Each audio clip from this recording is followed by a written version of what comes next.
for the Shop Report with Barbershop Jay.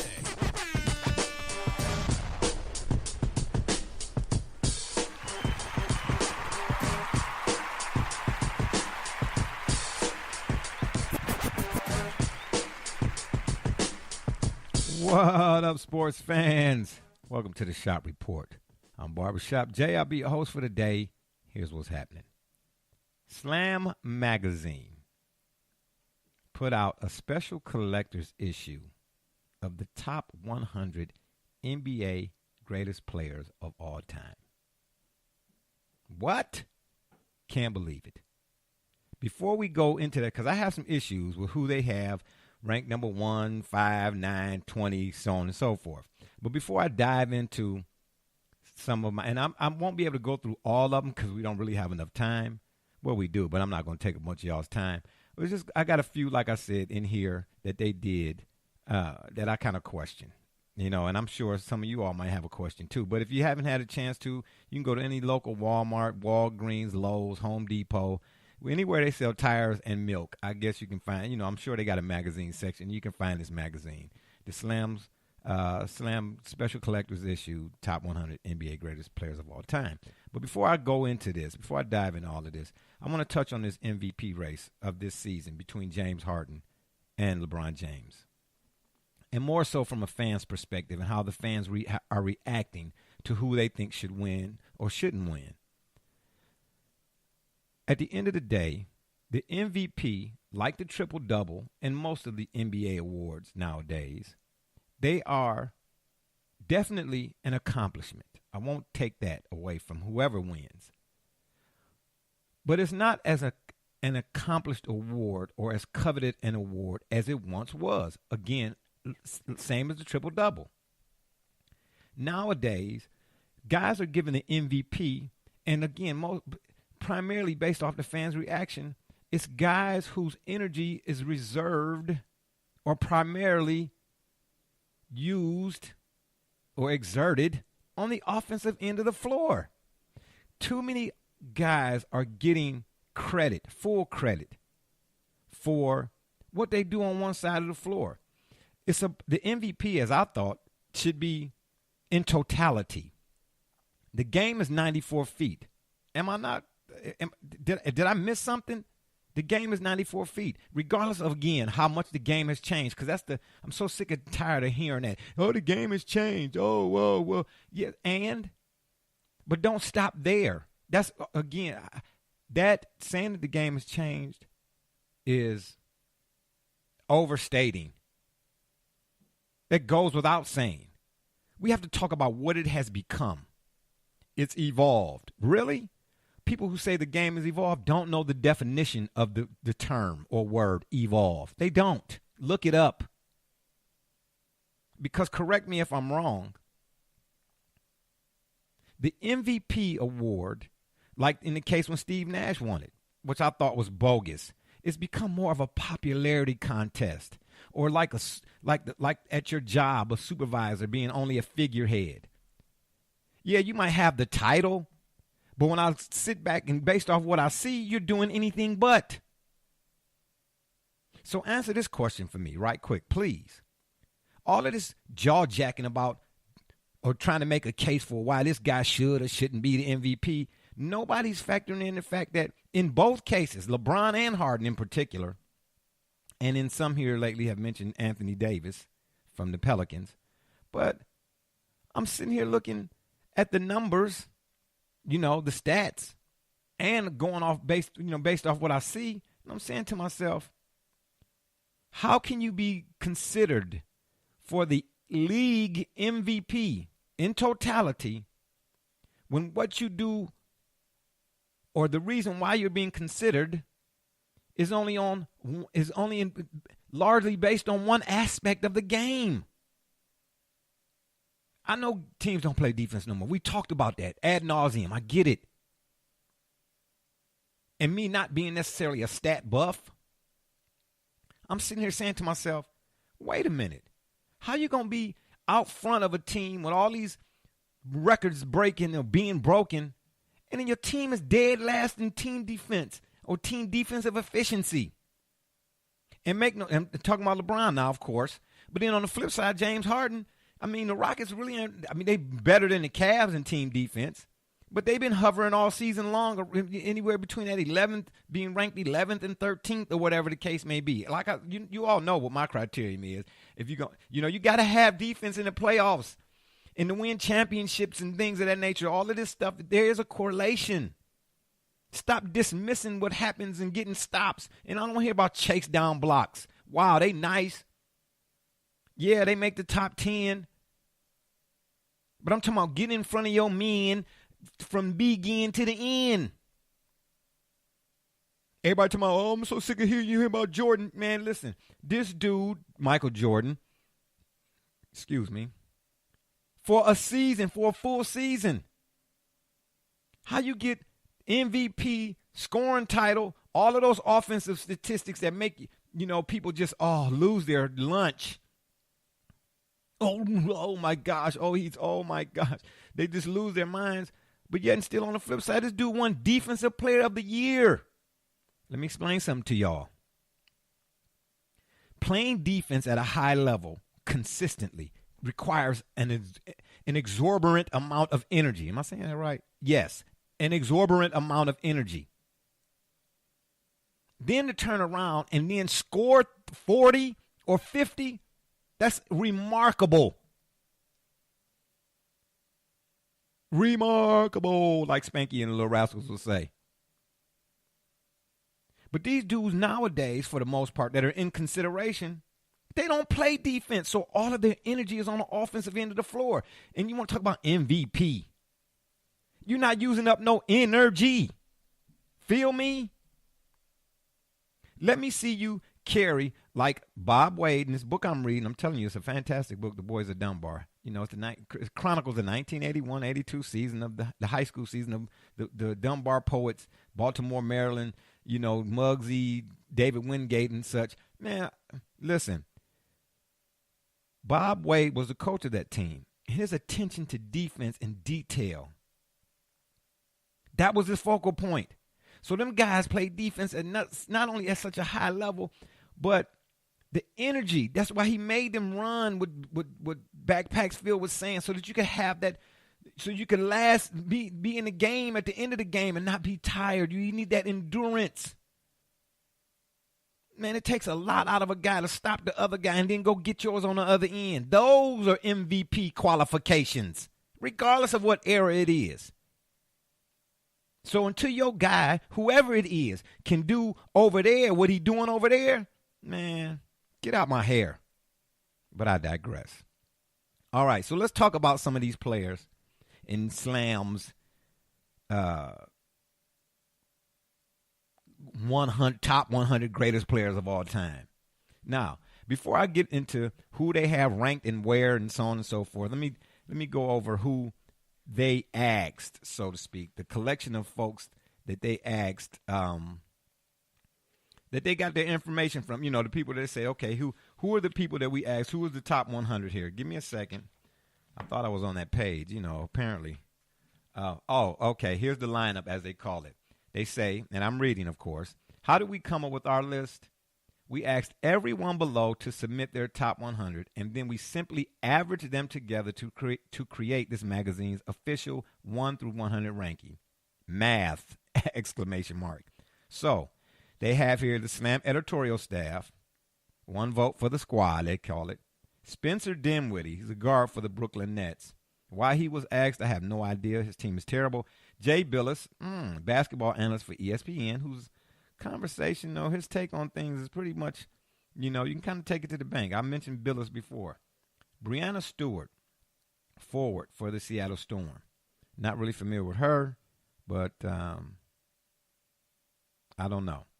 Jesse Williams and Stephen, I'm not going to even try to pronounce this guy's last name because I am not a butcher and don't plan on being one. But these guys, Jesse and Stephen, are co-hosts of the Open Run podcast. Rick Tielander is a sports columnist for the Chicago Sun-Times and a Slam basketball evangelist. Now, I don't know why evangelist and basketball are put together in the same sentence, but okay. And then they asked Shaquille O'Neal, Hall of Famer, analyst on Inside the NBA. We all know who Shaq and the Fool is. Nasir Little, forward Orlando Christian Prep, top 15 high school prospect, and a North Carolina commit. I know my North Carolina people out there are going to be happy to know that this guy is a UNC, a Tar Heel commit. Scoop Jackson, senior writer for ESPN, Sports Center features unit. Rob Perez, co-host Buckets. I guess it's a podcast or show on ESPN. Trey Young, of course, NBA prospect, this year's NBA prospect, top 5 maybe, some like to say, guard for the Oklahoma Sooners. And Shea, S-H-E-A, Serrano. He's an author and staff writer at The Ringer. Now, I don't know who most of these people are that were asked, but I'm not going to get into whether or not if they are worthy or qualified to, really speak out on a top 100 list.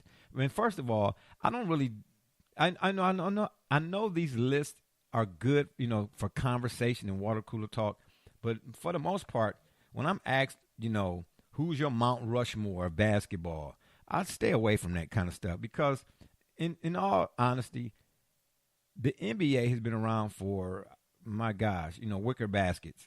That's how long ago it's been, until now, of course.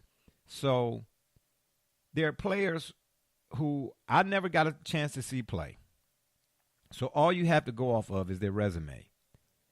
And I'm assuming that that's one of the criteria that was used in putting together this list.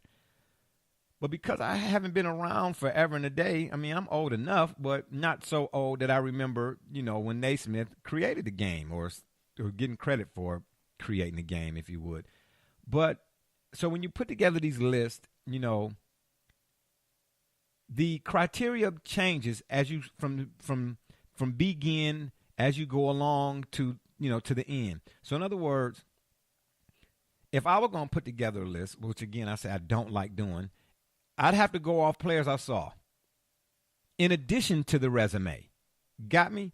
I can't go off players I didn't see and only the resume. That you're trying to, like I say about stats mostly.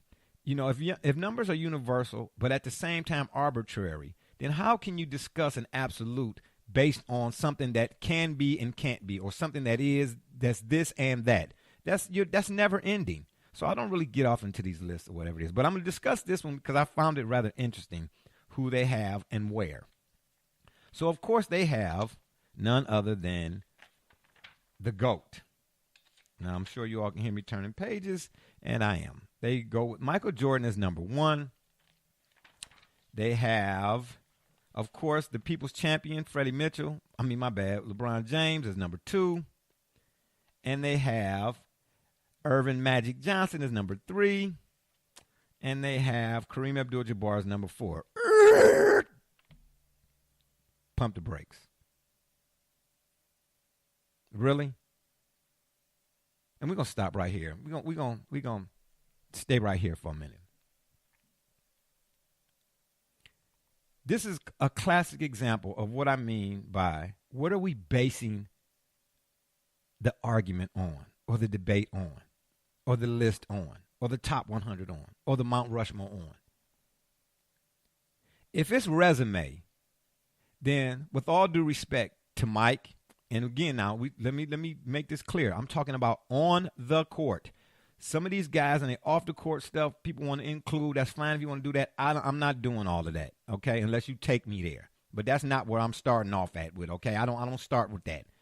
I'm talking about once you step on over the line, once the ball goes up. That's what we're talking about here. So based on resume, how, I ask you, in the hockey sticks is Kareem Abdul-Jabbar number 4? With all due respect to Mike, with no respect whatsoever to LeBron, with respect to Magic, but respect irrespective of the first 3, Kareem number 4? Are you kidding me? But that's not all. It gets even crazier. Talk about opinions or opinionated. Gee, my knees. Hold on. Let me dive through something. Give me a minute. Let me Let me tell you all where they got these guys at, man. This is insane. They have Bill Russell at number 7. Okay? I'm going to ask it again. What are we basing it on? I never got a chance to see Bill Russell play. I wasn't born in the 40s, 30s, 50s, 20s. But from all accounts, Bill Russell was that dude. Then some people say, yeah, but Bill Russell played and he got that off because he played guys was a whole lot shorter. See, now we're taking the conversation somewhere else. See what I mean? This is never ending. See, we start off talking about this thing or that thing, and then all of a sudden it turns into something else. No. Anytime you're having a debate or having a discussion about having a debate, the debatants need to know, at least I do, what is the criteria? What criteria are we using? Okay? And once the criteria is established, then we can have a discussion or a debate based on the criteria. Okay? It cannot be based solely off an opinion, especially if your opinion is being regurgitated or a regurgitated opinion of something you saw on TV. Got me? No disrespect to anybody's opinion, but I thought I'm more so in the line of fact-based opinions. So if we are including the resumes in these debates, then the order, if you're going to do this, should be, and you take your pick, 1 or 2, it don't matter to me, Bill Russell and Kareem Abdul-Jabbar. That's where we should start. I'm just saying. Because at the end of the day, when it comes to Michael Jordan, see what it is, because again, most people didn't see Kareem, and those people never saw Bill Russell. The last person they remember of such a high magnitude or significant accolades or whatever the case may be is Michael Jordan. See? At some point they saw, whether it was YouTube clips or highlights or whatever the case may be, they saw Jordan. He's the last thing folks remember. That's why they want to say he's the GOAT. I don't know. But the standard, maybe. That's more of a legitimate or concrete argument, if you would. So by him still being the standard, people rush to say, oh, he's the GOAT. Oh, No. You cannot say. It is asinine to sit here and try to argue about a player being the greatest of all time, and you're basing it on 15,000 different variables.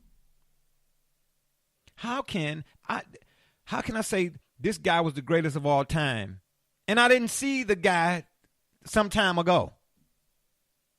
Absurd. So, in this instance, resume plays a huge part if I'm going to do a list. And anybody with half a brain, if the world comprehended on the same level, all sense would be common. You got to put the doggone resumes out there first. And if you happen to see those players whose resumes coincide with, you got to, of course, say, okay, well, I saw this, and then there's now I got something. Okay, well, I saw this, and I got this, so now that adds more to it. But you could put Bill Russell first and then Kareem second, or you could put Kareem first and then Bill Russell second. I don't care. And then this whole conversation about, something I don't know if he was with Colin Cowherd or something, but this Nick Wright guy. Oh, my gosh. Man, every time I hear this dude talk, I want to know. I just got the question. Who is the ref that should have blew the whistle on the bull you do with your breath? Well, if you take away the 6 rings, then we not have it. How you going to take away something that is? That's concrete. If. Y'all know what I say about if. If the lady across the street had a mustache, she'd be somebody's uncle. You can't take out the fact that the dude got 6 rings. But then on the flip side, talk about the fact he went to 8 finals. LeBron, talk about LeBron. He went to 8 finals. But we ain't talking about rings, remember? I tell you what, if you're going to take Mike's 6-0 record, finals record out of it, then take out the 8 appearances. Now what we left with. That's what I'm talking about. You can't pick and choose. You can't be selective and objective at the same time. Come on. That's like being on both sides of the street at the same time. Come on, man. Man, listen. Anybody to try that crap, especially with me, I'm going to tell you right now. I'm going to look down at your feet, and apparently you got your shoes. You got on 2 left shoes, or either your shoes on the wrong feet. But I digress. They have Tim Duncan at 9, Larry Bird at 10. Now, that's interesting. But let me go back right quick and just say who they have. They have Kareem at 4, and they got Kobe Bryant at 5. Okay? Now, I agree with Kareem definitely comes before Kobe, and with all due respect to Kobe. You know what I'm saying? They got Shaq at 6. I don't know. Shaq at 6, and again, Bill Russell at 7. Wilt Chamberlain at 8, Tim Duncan at 9, Larry Bird at 10. Y'all agree with that? Please, when you get a moment, email the Shop Report's Facebook page at the Shop Report. You can hit me up on Twitter. You can Facebook, period. Whether it's Barbershop J page, the Shop Report page, I want to know just in the first 10. And let me go over it again right quick. Jordan is 1, LeBron is 2, Magic is 3, Kareem is 4, Kobe is 5, Shaq is 6, Bill Russell 7, Wilt 8, Tim Duncan 9, Larry Bird 10. I got an issue with the first 10. Okay. Kevin Durant is on this list at 13, ahead of Moses Malone at 14. Dr. J is 15. Him, Moses, Kevin Durant, Hakeem Olajuwon, and Oscar Robertson are all ahead of the logo. Jerry West, who's at 16. Isaiah Thomas is 17. Elgin Baylor is 18. Steph Curry is 19. Charles Barkley is 20th. Really? Karl Malone is 21st. Scottie Pippen is 22nd. They got Dwayne Wade at 23rd and John Havlicek at 24. Really? You got to be kidding me. Bill Walton is 48th. Bernard King is 51. They got Chris Paul at 35. Did you hear some of the names I just mentioned prior to? Bernard King. I mean, man, Chris Paul is nice, man. Ain't no question about it. But I mean, really? Jason Kidd, 31. You all have to go out and you all got to go out and get it. I mean, you got to get this magazine. You have to. This list, and I mean, this, you're talking about a conversation piece. This is a conversation piece for a conversation that's going to be had forever and a day. Dwight Howard is on this list at 89. And Penny Hardaway is at 92. Based on what?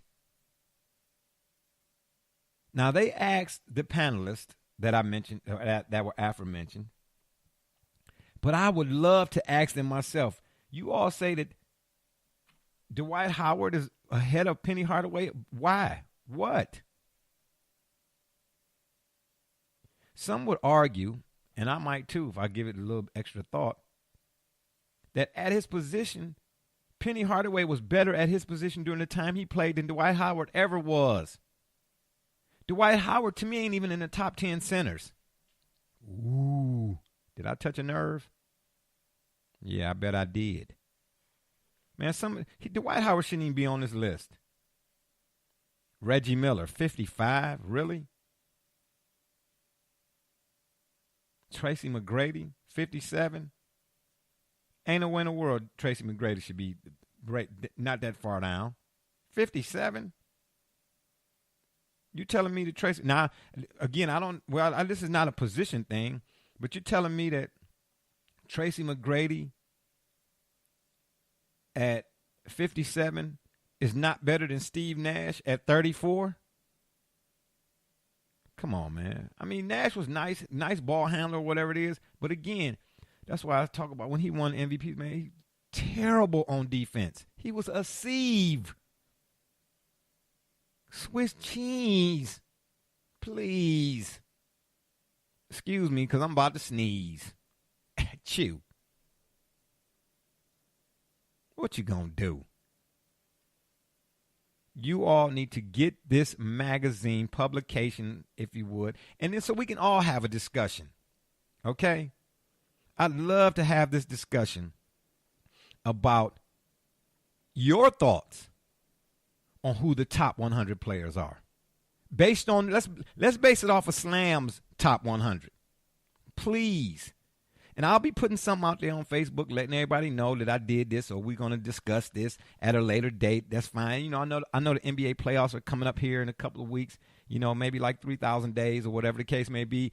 And we're going to discuss that. All, you know, we're going to talk about that too. But this top 100 list, the roster as they call it. Joe Dumars, 83. Unbelievable. Unbelievable. You trying to tell me Joe Dumars shouldn't be higher on this out of this top 100? Again, with all due respect to Chris Paul at 35, you trying to tell me Joe Dumars couldn't be at the 35th spot? Jason Kidd, 31? Come on, man. Come on, man. I don't know. I don't know. This list is very, very, very interesting. It's very, very interesting. You know, some of them I think are appropriate or apropos. I'm actually kind of surprised that Kawhi Leonard, he's 76, you know, according to them, of course. But, you know, I'm kind of surprised they even put him on this list, you know, because, again, you know, they talk about that body of work, you know, and for, you know, the duration of, you know what I mean? You had to have, you know, like in the case, I was having a conversation with a guy one day. We was talking about who was the best running back, maybe, you know, in the history of the game. Name some of them, you know, in your opinion. And I mentioned Terrell Davis. Oh, he didn't do it long enough. So, okay, so then that's another factor. You know, that's another criteria. You know, how long should a player have been playing at a high level or having that production where we can throw him into the conversation? You see? So, you know, I challenge everybody to, if you got a couple dollars to spend, I think that the price on this thing here, let me take a look at this here. $8.99. That's not a bad price, actually. You know, I've paid more for books that, you know, after you get past the first couple of pages, magazines, books, whatever, you get past the first couple of pages, it go right in the trash. You'd be like, doggone it, now that was a waste of money. But before you go off into all of the, you know, everybody past 10 or whatever, and before we dive and dissect and do all of that, I cannot get past the first 10 and the order in which they have the first 10. Because when you get this magazine, you know, they list the player's accomplishments, you know, whether he's a Hall of Fame player, how many times he was an All-Star, how many times he was a champion, how many times he got MVP or whatever the case may be. You know, and right quick, I just want to go over Kareem not only was a 6-time NBA champion, but he won the MVP, since that's such a big deal for you all. Not once, not twice, not thrice, but 4, 5, 6 times. 6 times. So again, when we say this guy's a GOAT, what you mean? The Farmer Nadell variety? Whoever it is. Farmer Nadell? I mean, that's the only thing I can tell.